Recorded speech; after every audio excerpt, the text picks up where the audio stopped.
مریم کے ذکر کو چھوڑو، ابن مریم کے ذکر کو چھوڑو، اس سے بہتر غلام احمد ہے، اس سے بہتر غلام احمد ہے۔ حضرت مرزا غلام احمد قادیانی علیہ السلام فروری سن 1835 میں قادیان میں پیدا ہوئے۔ ابتدا سے ہی آپ کا وقت مسجد میں تنہائی میں غور و فکر میں گزرتا۔ قرآن کریم پر تدبر آپ کی روح کی غذا تھا۔ دین کی حالت زار دیکھ کر آپ کا دل گداز اور آنکھ نم ہو جاتی۔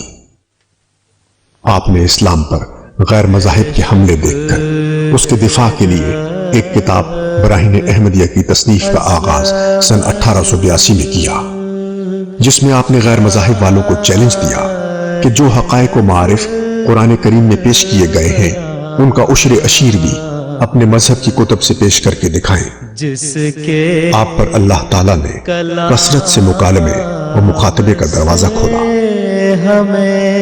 سن 1882 میں آپ پر ماموریت کا الہام ہوا۔ پھر اللہ جل شانہ نے آپ کو الہاماً فرمایا، مسیح ابن مریم رسول اللہ فوت ہو چکا ہے اور اس کے رنگ میں ہو کر وعدے کے موافق تو آیا ہے۔ آپ نے فرمایا، جو خدا کی طرف سے تجدید دین کے لیے آنے والا تھا وہ میں ہی ہوں، تا وہ ایمان جو زمین سے اٹھ گیا ہے اس کو دوبارہ قائم کروں اور خدا سے قوت پا کر اسی کے ہاتھ کی کشش سے دنیا کو اصلاح، تقوی اور راست بازی کی طرف کھینچوں اور ان کی اعتقادی اور عملی غلطیوں کو دور کروں۔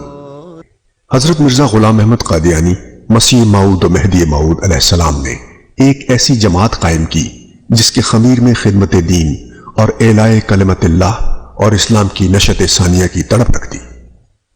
آپ نے اپنی قوت قدسیہ اور انفاس روحانی سے اپنے ماننے والوں کے دلوں میں وہ پاک تبدیلی پیدا کر دی کہ وہ بدیوں اور خلاف شرع کاموں کو چھوڑ کر اللہ اور اس کے رسول صلی اللہ علیہ وسلم کے عشق میں سرشار ہو گئے، حقوق العباد اور حقوق اللہ کی ادائیگی میں مستعد ہو گئے۔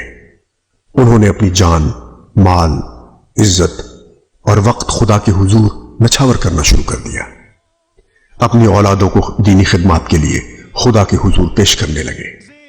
وہ اپنے اخلاق اور کردار میں صحابہ کی مثیل بن گئے۔